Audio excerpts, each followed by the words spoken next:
Hello, everyone, and welcome to this session of third-party service providers, strongest ally or weakest link. Hi, I'm Peggy Nolan. I'm a CISA, a PCIP, and a former PCI ISA at a level 1 merchant and Fortune 100 company. I have over 12 years experience in PCI DSS. In 2021, along with my business partner, Lisa Cressy, we founded Payment Card Assessments, LLC, to help make PCI DSS compliance affordable, actionable, and achievable through our 3 pillars of PCI DSS compliance excellence: automation, education, and efficient operations. So a little bit about today's presentation. We're going to explore third-party service providers making headlines, key benefits of outsourcing to third parties, and a review of the PCI DSS requirements that merchants need to comply with when it comes to their in-scope third-party service providers and the key takeaways from today's session. All right, let's start. Third-party service providers, are they the weakest link? Now, a recent report by Security Scorecard reveals that the exploitation of trusted third parties continues to be a prevalent security concern. According to the research, 98% of organizations are affiliated with a third party that has experienced a breach. Furthermore, third-party attacks have led to 29% of breaches. And you can find more about this report in Security, this was from Security Magazine, dated February 28th, 2024. Now, some of the key findings in the Security Scorecard report: at least 29% of breaches have third-party attack vectors. The preeminence of C10P was due in large part to its large-scale exploitation of a zero-day vulnerability in MOVEit file transfer software, which was also the most frequently mentioned vulnerability. The healthcare and financial services industries experienced the highest volume of third-party breaches, and third-party breaches in technology and telecommunications had the highest internal percentage, 43% of third-party breaches. And having more third parties creates more third-party risk. And again, you can find more about these findings in securityscorecard.com for the full report. All right, now let's move on to what has been found in the Verizon 2024 Data Breach Investigations report. A calculated supply chain interconnection influence in 15% of the breaches that they saw. This is a significant growth from 9% just from 2023, and a little bit more from the 2024 Verizon DBIR. The rise in supply chain metrics driven by exploit vulnerability, which was 85%, which ushers in ransomware and extortion attacks into organizations. This metric ultimately represents a failure of community resilience and recognition of how organizations depend on each other. Every time a choice is made on a partner or software provider by your organization and it fails you, this metric goes up. CrowdStrike, the ultimate irony, right? In today's networked economy, an outage in one part of a supply chain can cause a domino effect up and down the line. When multiple parts of a supply chain go down, it touches off a cascade of problems.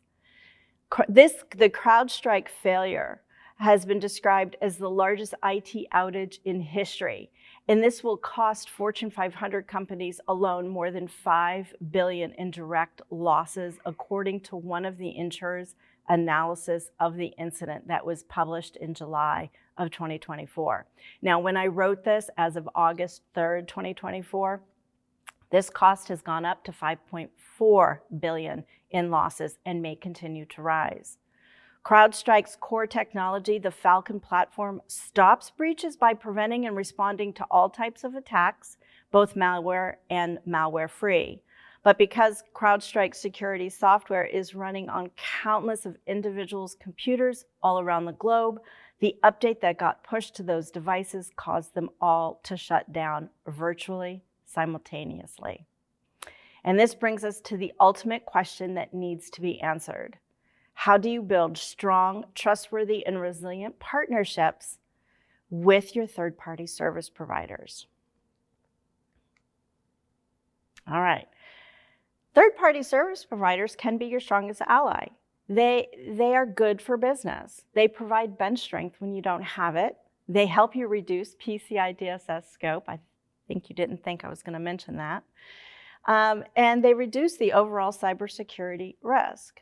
Third-party service providers are used to reduce scope, leverage expertise, and most importantly, reduce risk for merchant organizations. While the statistics show that there's an uptick in third-party service provider breaches, it's important to take a deep breath and just pause for a moment. Outsourcing to third-party service providers that have a solution that you don't have in-house is a good thing. Outsourcing to third-party service providers that can help reduce your PCI DSS scope and help reduce your cybersecurity risk is still a sound business strategy. However, to have confidence in your business partners, it's critical to have a base level security checks in place. And that's where the PCI DSS comes in. PCI Data Security Standard provides base level security requirements for merchants and service providers alike.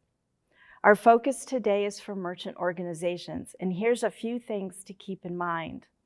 Include your third-party service providers and the services they provide in your overall scope assessment. Outsourcing any part of your payment processing ecosystem does not mean you can forget about PCI DSS compliance. You're still on the hook. Requirements 12.8 through 12.8.5 apply to all merchants, regardless of merchant level and regardless of the type of assessment they're conducting. You'll find these requirements in every SAQ as well as the report on compliance. Third-party service providers have 10 new service provider-only requirements in PCI DSS version 4.0.1, and that includes Appendix 1.1.1, Appendix 1.1.4, and Appendix A 1.2.3. It's a mouthful. All right, let's start at the beginning.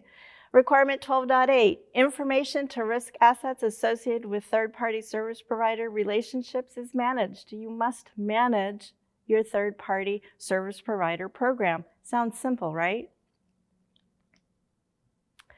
First things first, requirement 12.8.1, maintain a list of all your third-party service providers with which account data is shared or could impact the security of your cardholder data environment, and include a description of each service provided. A lot of times merchants forget that description. So this requirement is fairly straightforward. It's a list. It's part of your inventory. It's part of your scope. Who are your third parties and what services do they provide? The best practice is to maintain a list of all your third-party service providers and indicate which ones are in scope for PCI DSS. So what does it mean to be in scope for PCI DSS? Your third-party service provider is either storing, processing, or transmitting cardholder data on your behalf and/or could impact the security of your cardholder data environment. Now, I want to repeat, could impact the security of your cardholder data environment. Yes, those third parties are in scope for PCI DSS assessment. The next requirement, requirement 12.8.2, written agreements with your third-party services providers are maintained. These are your contracts, your master services agreements, and you, as the merchant, get to control that. Written agreements with third-party service providers are maintained as follows. This comes directly from the Data Security Standard. All third-party service providers with which account data is shared or could impact the security of your cardholder data environment and written agreements include acknowledgments from your third-party service provider that they are responsible for the security of account data the third-party service provider possesses or otherwise stores, processes, or transmit on behalf of the organization, or to the extent that they could impact the security of the cardholder data environment. So yes, you need to have the contracts or MSAs as evidence. And because you control your contracts with your third-party service providers, be very clear on what you expect from them.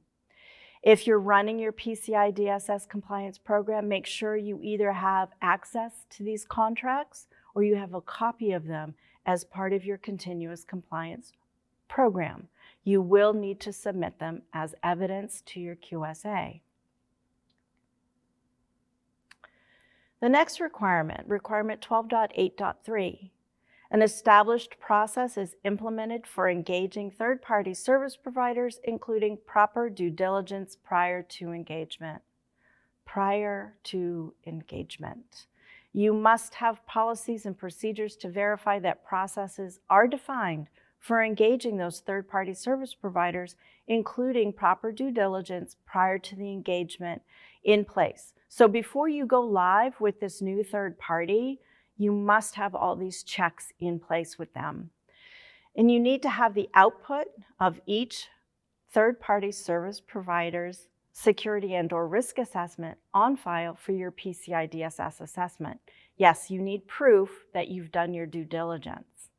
Your due diligence of a potential in-scope third-party service provider is only as good as your vetting process, asking the right questions when it comes to PCI DSS compliance.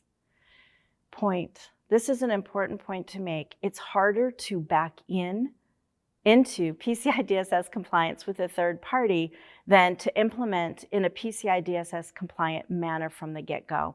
So you want to make sure you're doing the right things from the start. There's nothing worse than finding out 6 months after your organization implemented an in-scope third-party service provider and you're left empty-handed from an evidence perspective, right? So you want to make sure you're doing everything before you sign that contract on the dotted line. All right, requirement 12.8. A program is implemented to monitor third-party service provider PCI DSS compliance at least every 12 months. Now I want to be clear on something. There are options for third-party service providers to validate PCI DSS compliance. Third-party service providers are responsible for demonstrating their PCI DSS compliance as requested by organizations that manage compliance programs. Third-party service providers should contact the organizations of interest for any requirements. When a third-party service provider provides services that are intended to meet or facilitate meeting a customer's PCI DSS requirements or that may impact the security of the customer's cardholder data environment, these requirements are in scope for the customer's PCI DSS assessments. So there are two options. The first one is an annual assessment. That is to undergo an assessment, either a self-assessment, a SAC-D for service providers, or a report on compliance for service providers. The other one is the multiple on-demand assessments. And now if a third-party service provider does not undergo an annual assessment on their own, it must undergo assessments upon request of their customers and or participate in each of its customers' PCI DSS assessments with the results of each review provided to the respective customers. Now, from an efficiency standpoint, it's probably a lot easier for third parties to do an annual assessment. While the PCI Security Council does not mandate third-party service providers to have an annual assessment, I highly recommend that you go with third-party service providers that provide you with their annual assessments. I also recommend that third-party service providers have a QSA company perform the annual assessment as it increases trust and confidence. Requirement 12.8.5. This is really where the rubber hits the road. Information is maintained about which PCI DSS requirements are managed by each third-party service provider, which are managed by the entity, that's you, the merchant, and which are shared. You must have policies and procedures to verify that processes are defined to maintain this information. And I refer to this as the responsibility matrix. Your third-party service provider must provide you or work with you to create a responsibility matrix per PCI DSS requirement 12.9.2. So the third-party service provider must work with you to meet requirement 12.8.5. Now, There are some best practices that I highly recommend. Number one, obtain this before you sign on the dotted line. Obtain this responsibility matrix before you put your third party live into production. Two, as part of your annual program to monitor your third party's PCI DSS compliance, validate the responsibility matrix and ensure your third party service provider is PCI DSS compliant with all the requirements they are responsible for and or have a shared responsibility. Three, this responsibility matrix is key to your organization along with your QSA to confirm which requirements are not applicable for your assessment because your TPSP is not only responsible for them, but also PCI DSS compliant with them. So it's a way for your QSA to tick and tie requirements together. Yours, what you're responsible for, and what your service provider is responsible for. All right, now let's recap. There's an uptick in third-party service provider breaches, right? You can go and you can read the reports, and even as I'm recording this, there have been more breaches in third parties that were discovered yesterday. Vulnerabilities are easily exploitable, right? They're easily exploited. It's still a good business model to outsource to third-party service providers, in particular if you don't have the in-house expertise. Merchants have PCI DSS responsibilities and must maintain PCI DSS compliance even when they use third-party service providers. Merchants need a third-party service provider program to maintain compliance with requirements, with PCI DSS requirements 12.8 through 12.8.5, regardless of the merchant level or the type of assessment. And finally, merchants are required to have policies, processes, procedures, and evidence to prove compliance with requirements 12.8 through 12.8.5. Thank you. Be sure to connect with me at support@paymentcardassessments.com or find me on LinkedIn at Peggy Nolan, and I'd be happy to answer any of your questions when it comes to third-party service providers and your PCI DSS requirements.